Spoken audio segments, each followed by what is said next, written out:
Boston Biennial 4 with one of the prize-winning artists. Lisa, why don't you introduce yourself and your incredible piece here? Thank you. My name is Lisa Reindorf, and this piece is based on aerial views of Syrian refugee camps, so that each of these little squares in here is a tent, and inside each tent is a family that has their own history and their own story. That's incredible, Lisa. What an amazing piece of work. Succeeds on so many different levels. It's just beautiful. What motivated you initially to begin this project? Well, I'm actually, as I think about it, I'm a daughter of a refugee.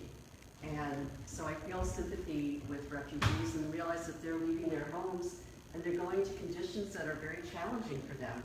And at first I was a little reluctant to take on someone else's issue. I didn't know whether it was appropriate, but I think that all artists, as citizens of the world, have a responsibility to examine culture, politics, social issues.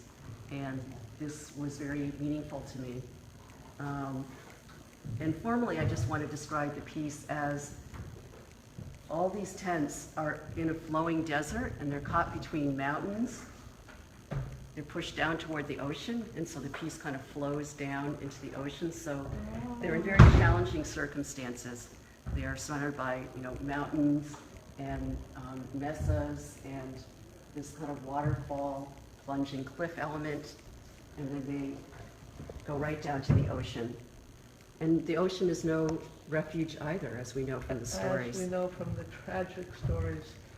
Amazingly successful piece of engaged, socially aware work that succeeds as a pure visual statement and as a profoundly moving emotional piece, and ends up, I think, giving voice to a huge issue of our time, but also speaking to universal issues as well.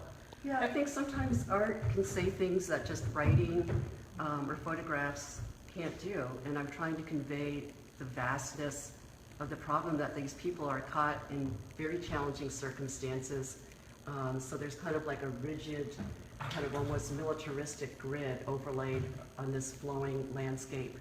And the other part of this piece, other than the refugees, is just how climate change and man's intervention affects the landscape and affects the land.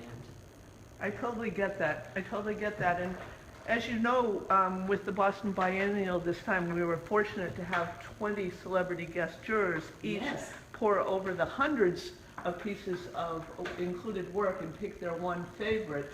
And it was an interesting model, having 20 diverse celebrities pick one piece. And the woman who chose your piece, Diane Modica, who's an attorney here in East Boston and sits on the board of the East Boston Foundation and is herself an artist, spoke to exactly what you said about how it is so beautiful to have engaged political art that succeeds as politics, but primarily first as artwork. And she was really, really taken with your piece. We're proud to have it here as part of the Boston Biennial 4, and you're in great company because several of the other jurors were moved by political work. There are several pieces that speak to global warming, police brutality. There's a selection on reclaiming the Latina tag. Really a diverse selection of work, and a lot of it engaged socially. So a lot of very powerful work here. I'm happy to be included. Well, and your piece is gorgeous, and you managed to get it to fit. Impressive. Impressive in our little space here in East Boston. 80 Border Street, East Boston, the up-and-coming Tony East Boston, with a gala opening this Saturday night, April 9th, 6 to 9. Lisa will be here, and a lot of her colleagues. We look forward to seeing you here. Any last words? No, come and support the gallery and support the artists.